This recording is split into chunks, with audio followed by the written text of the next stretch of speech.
The Honorable Attorney General Kamala Harris, who just received 78% of the vote. I just want to make a motion to formally endorse Kamala Harris on behalf of the API Caucus. Do we have a second? All right, so moved. Everyone in favor? Aye. Anyone opposed? Great.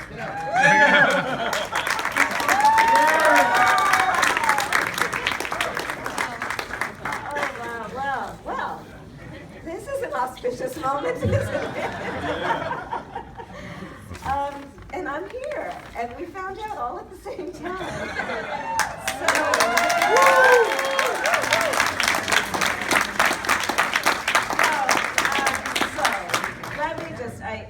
What can be said that hasn't been said? We have so many leaders in this room, but I really just want to take a moment to talk about Betty Yee, who was so gracious with this introduction. She and I have known each other for decades, and we've come up through the ranks together. And you know, the thing about Betty, when I meet people who have not met Betty and don't know her, I say, don't be fooled about Betty Yee. She is very gracious. She is very kind. She always has an incredible smile on her face. And as my mother used to say fondly about some of our relatives, and she will cut your neck if you treat her badly. She is tough as nails, this one. But in a way that is about conviction. Betty truly is she's about the people. And she cares about the people, she works for the people, she fights for the people. She's an extraordinary public servant. And so I just want to, everyone, please thank Betty Yee for her leadership.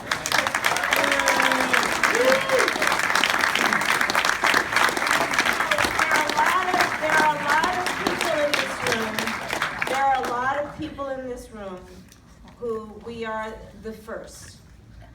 But my mother had a saying often. She would say, Kamala, she would say to my sister Maya, you may be the first to do many things, make sure you're not the last.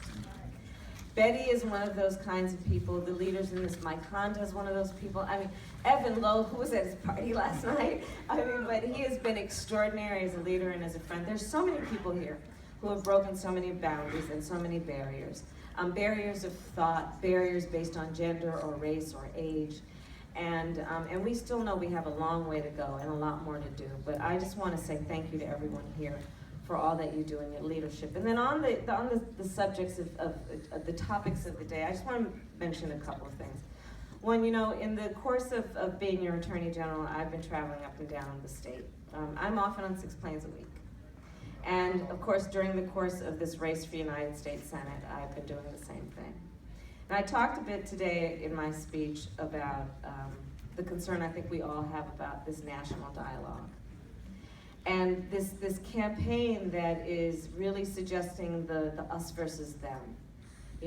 This campaign that is talking about taking America back, right? Back from whom? I mean, let's go to the Native American Caucus and ask, right? Right? Let's do that. Are we gonna go there? And one of the things that we are seeing happen with the xenophobia, we are seeing happen with all this anti-Muslim rhetoric, is there's hate speech. There's talk about the other.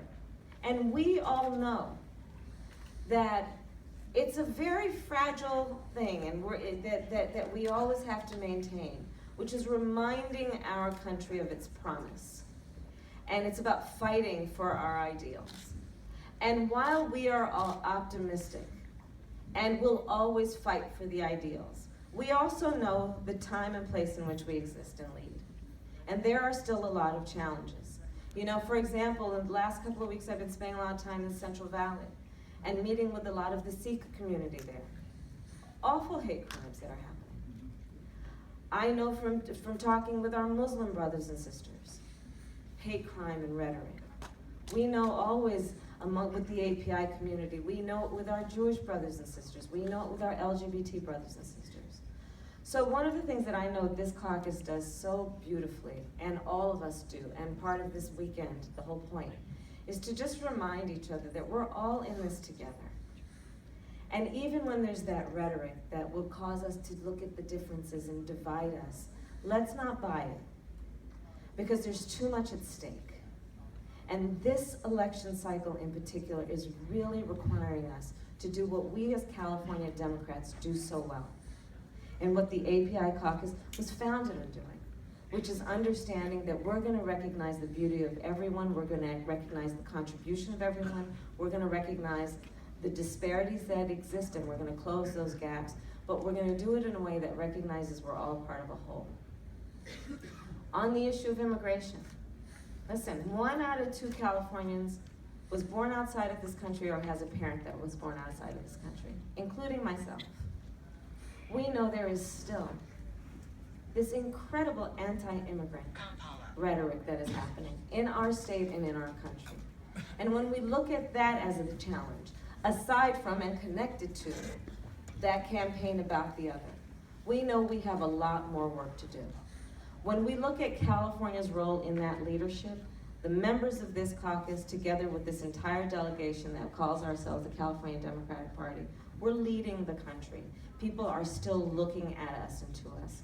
So I want to close my comments by saying this. I think that we are doing really well because we are a room of fighters, we are a room of leaders, and we're taking this weekend as an opportunity to rededicate ourselves. Many of us in this room have been in other rooms where we're the only one there that looked like us. Many of us in this room have been in rooms where we were the only one there that had the experiences in life that we have had. And so the thing that I want everyone in this room then to walk away with is the image of looking around this room right now and remembering when we go out there and fight this good fight, we are not alone. Everyone here is with you each and every day, you, the leaders of the California Democratic Party. And so I end my point by saying thank you all very, very much. Thank you. Let's give it up for our next state U.S. Senator, Kamala Harris.